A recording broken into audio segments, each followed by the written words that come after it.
I know for a fact that you can get some amazingly good value entry-level bikes if you look in the right places. In today's episode, I found a bike from Halfords for about £430 and we're going to see what the deal is. Secret camera has been enabled. Jimmy, you'll be very pleased to know this time I have actually reserved the bike. I rang them up. She even said that we were going to get free lights with our purchase.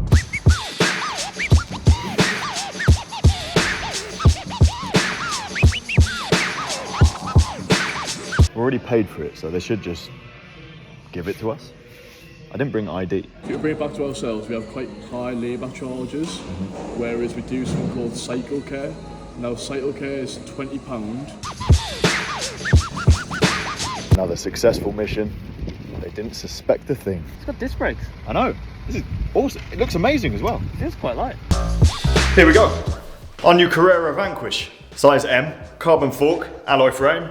£480 or £430 sometimes. The price of this bike on the Halfords website has changed multiple times while we were trying to buy it. So this one cost me £430, but they included £30 of lights and they built it up for us for free. And online, this bike is now back up to £480. So we're looking within that price range. For the purpose of this video, this bike is a sub £500 entry-level bike, and I think it's a pretty good example of one. For those of you that don't know, Halfords are a very large British automotive and cycling retailer. They're always in those big out-of-town spaces with huge retail shops. It's the space where, I guess in America, you would normally buy a bike from a supermarket like Walmart, for example. In this country, the supermarkets don't usually sell bikes, but we go to places like Halfords and they'll have the equivalent. So for this money, you get an aluminium frame, which I really like the look of. Jimmy disagrees with me. I think this is much better looking than some of the other bikes that we've been looking at recently. Carbon fork, fantastic to feature at this price point. Really basic aluminium seat post, stem and bars. However, this is a size medium and the bars are 40 centimetre, which is perfect in my opinion for what you should get when you buy a medium frame. The stem is also 90 millimeters, so the right sort of length. In terms of geometry, I think they've got the sizing right as well, labeling it a medium. This is a 54 centimeter top tube, so pretty typical. Externally routed cables, 8-speed Shimano Claris group set, but a unbranded crank. Jimmy was very disappointed to find out that the gear ratios on this bike are actually quite tight. They've put on a 34 tooth front ring and then a 28 on the back. So if you're going to be riding some really steep hills on this bike, you might need to put on something a little bit smaller. This is like, as you say, town ratios? Town ratios. We then have mechanical disc brakes. Obviously these are operated by the Shimano levers, but they are Tektro calipers and discs. 160 discs front and rear, fitted to a set of Carrera wheels, which are, well, I think they look quite nice. They're weirdly thin, but I think that's just because I'm so used to seeing bikes with like deep section carbon wheels now. Like, they're going to be good. It's almost amazing that the tyre stays on it, isn't it? You've been ruined by deep section carbon. I have. They're going to be brilliant though. They're going to be good. This is purely aesthetic and doesn't matter at all, but I really like when you have disc brake wheels that you haven't got like an alloy braking surface on them, and they just I think they look nicer. They do look nicer. You can get some rims that do both. The spin on these wheels from years ago, they do have it. Rim and disc. Anyway. Finally, we've got 28mm tyres, which we've been finding are installed on a lot of these entry-level bikes these days, which is fantastic. You get more comfort, you can run them at slightly lower pressures, and times have changed since 15 years ago. That is how time works, Francis. This might be the cheapest bike we can find that rides like a £5,000 bike. That's a big claim. Big claim. Should we weigh it? I shouldn't be able to unwind this from the pedal. Sweet bearings. It broke anyway. Someone actually commented on a previous video about how we're meant to use these scales, and we've been holding it by the rope forever, but you can just hold it like that. So thank you for that. Genius. Thank you very much.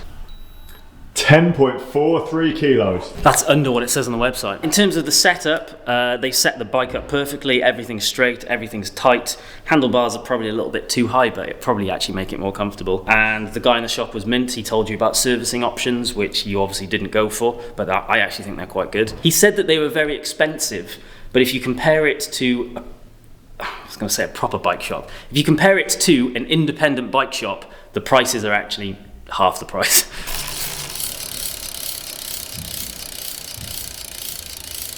The brake is rubbing.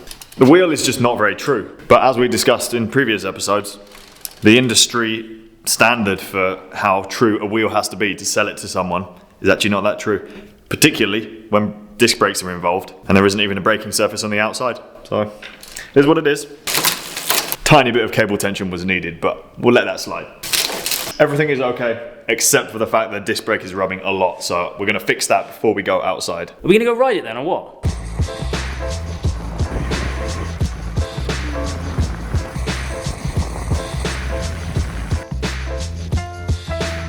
These gear ratios are absolutely bullshit. Why? They're too hard. Like, this is not beginner gear ratio, like gearing. If you're somewhere really flat, sure, but anywhere else, no. It's got a rattle, and it's probably nothing, but I'm just a bit nervous about it.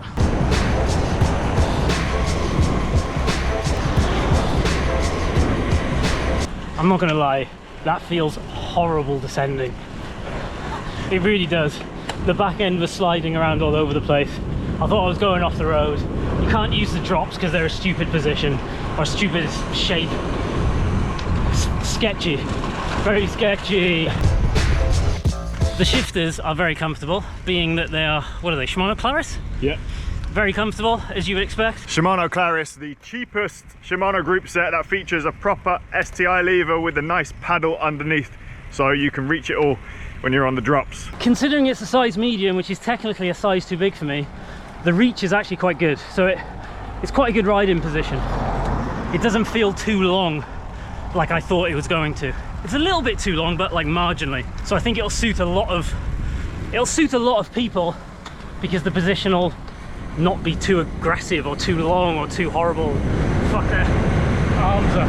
So they're mechanical disc brakes, which are very good if they're set up. They're obviously brand new, so they need bedding in, and you definitely notice that they get better in the first, 10k of the ride. Bedding in disc brakes is a very important thing to do, whether they are mechanical or hydraulic.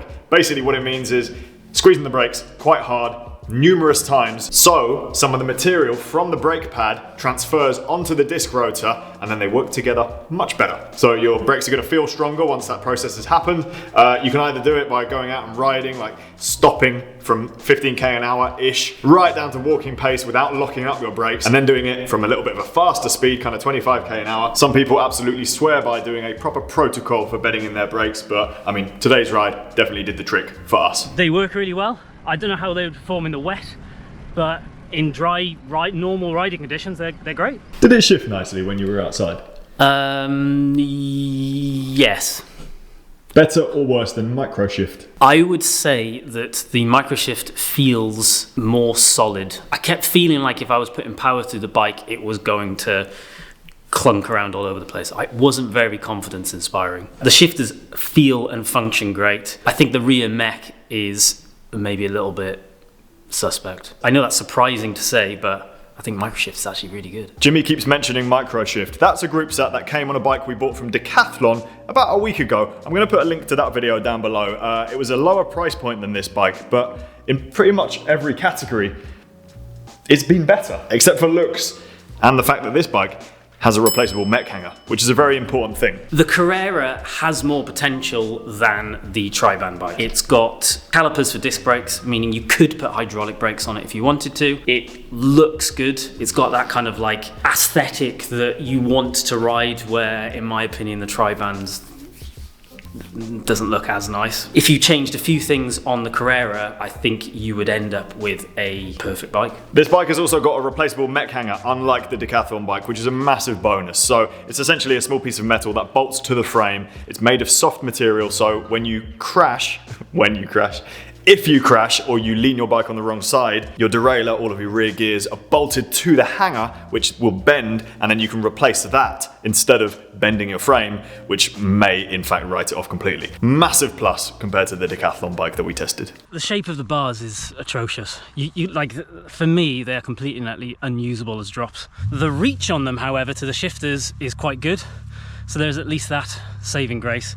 If this was my bike, I would change the bars instantly, because these are just terrible. Even if they were set up correctly with the bore of the bar end perpendicular to the ground, then they'd be tilted forward so much, and I don't know if you can see how much of an odd shape these really are. Your hand slide off when you're on the drops. Even the angle is just all wrong. If you grab the top bit next to the shifter, when you're actually sitting on the bike, the angle it puts your hand at is just completely unnatural. And you just catch your forearm on the top. What are the tyres like? I'll be honest, I'm not a fan of them. They don't feel very grippy. On a couple of the descents, I've just felt a lack of confidence in the grip on the bike. The back end has definitely been a bit sketch. I don't know if it's the geometry or the tyres. I'm going to go with the tyres because the geometry feels quite natural to me. I would definitely change them on this bike. Criterium tyres, apparently. Saddle is memory foam. It is actually quite comfy. I haven't had any issues with it at all. Do you think we're being unfair on this bike? There's 2.5 things wrong with that bike that make it very unpleasant for me. If you change those 2.5 things, I think it would be an outstanding bike, and it wouldn't even cost that much to make those changes. It's just a bit frustrating that I would make those changes, and I'd rather a bike off the shelf that just works straight away. Yes, it does work, but you're never going to use the drops. The gear ratios mean that you're going to avoid anything that's hilly rather than just be able to ride it anywhere, and I'm very confident that those tyres are just going to be sketchy if it's anything other than perfect dry tarmac. Change those things, you've got a banger of a bike. How much does the bar cost? 20 quid? How much does a better cassette cost, assuming that mech will handle it? 15, 20 quid again. Better tyres, 50 quid on better tyres, is that fair? So, in conclusion, the bike is very good. However, a couple of tweaks would make it an exceptional bike. And we're talking changing the cassette to a bigger one. We're talking changing the tyres to something a bit more supple, just a little bit nicer than those because it's like ice skating. Changing the bars because they are just a really uncomfortable position. If you want to see more of this bike and what we do to it, then you should subscribe to this channel for more. Also subscribe if you want to see more entry-level bike videos. Thanks for watching. Bye!